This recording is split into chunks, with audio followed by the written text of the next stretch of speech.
In honor of the new moon tonight, I've decided to share a couple of lunar myths from pre-colonial Philippines.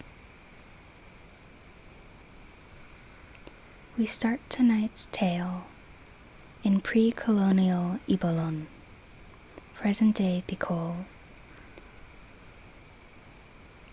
In Bikolano tradition, there were two gods, or diwata, that represented the moon.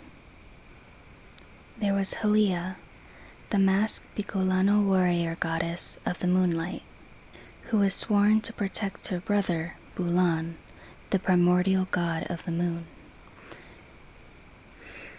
Both Haliya and her brother Bulan were considered to be the most beautiful deities in the Kamurawayan, the spirit realm or heavens. Haliya is said to be fierce and strong, the opposite of her brother, and wears a mask to hide her beauty. Bulan is described as an adolescent boy with fair skin who is so fine that he could even tame savage beasts and vicious magandara, or mermaids, with his mere presence. Haliya is said to have come from Bulan's own body, and some stories say that Haliya was not his sister, but his daughter. The most known version of the story is that, lonely by himself in the heavens, Bulan created a being in his image out of starlight to keep him company and be his confidant and protector, and this was the goddess Haliya. One night, Haliya was convinced by her servants, the Tawong Lipod, or wind people, to go down to earth to bathe in its waters. Haliya, in turn, convinced her brother Bulan to join her.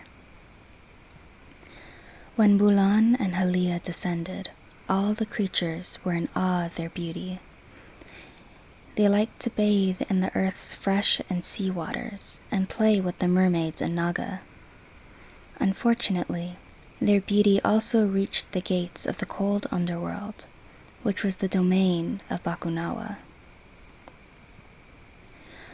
Bakunawa was once said to be a beautiful diwata in the sea. Some say she was the most powerful naga who dwelled in the deepest parts of the ocean, and who saw Haliya and Bulan's light when they were swimming in the waters. Bakunawa went to swim near Bulan and Haliya, and was smitten by Bulan's comeliness and charm. But the deities were so focused on playing that they didn't notice her. Enraged by their dismissal, Bakunawa vowed to claim Bulan from the sky and get revenge. The next night, Bakunawa transformed herself into a gigantic serpent-like dragon that leapt into the sky to devour the moon.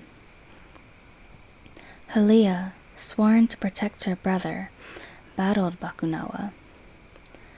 Gugurang, the supreme deity, saw their fight and punished Bakunawa to be forever trapped in her dragon form. Haliya became the arch-enemy of Bakunawa ever since, and she is in constant battle with the giant beast as it pursues its insatiable hunger for the moon. In the Bisayan version of the story, there were originally 7 moons in the sky, and Haliya is one of the 7 embodiments of the moon, alongside her siblings. Libulan, Subang, Banalor, Banilig, Bulan, and Mayari were all beautiful, young, and fair, and were created to give light and beauty in the night sky.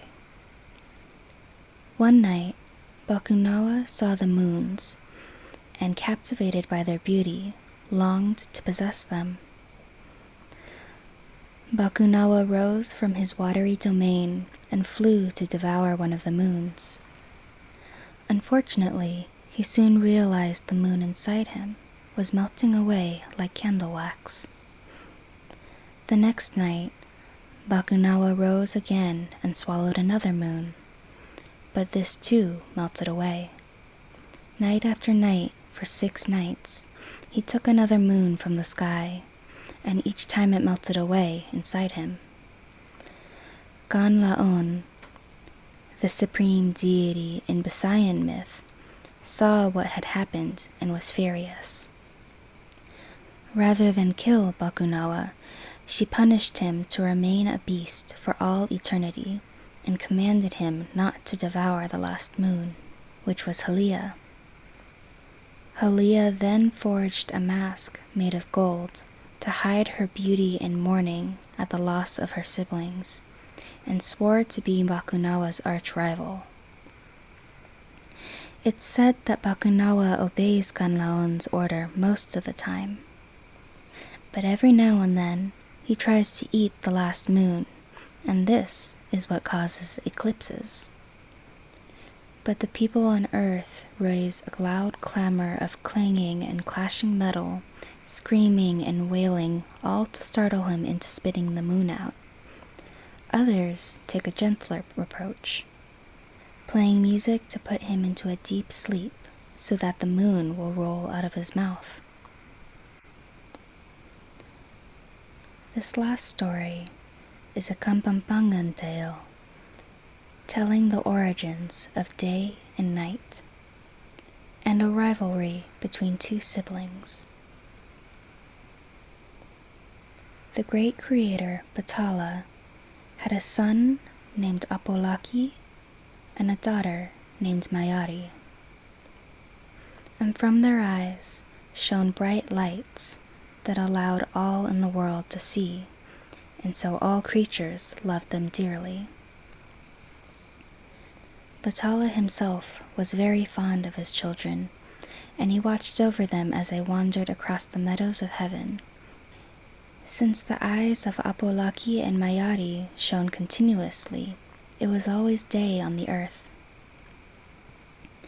In time, Bathala grew feeble with age and died, and Apolaki and Mayari had a quarrel, for each wanted to rule the world alone. "I am the man, and I will succeed my father to the throne," said Apolaki. "I am going to rule the world, whether you like it or not." Mayari's eyes flashed with anger, and she said, "I am no less my father's child than you. I will succeed his throne, whether you like it or not." The quarrel grew from bad to worse, and finally words could not express their rage. So they picked up their weapons and fell upon each other with fierce blows. Back and forth they fought until Apolaki struck Mayari in the face, and she became blind in one eye. When he saw what he had done, Apolaki was struck with guilt and said, "Let us fight no more, my sister.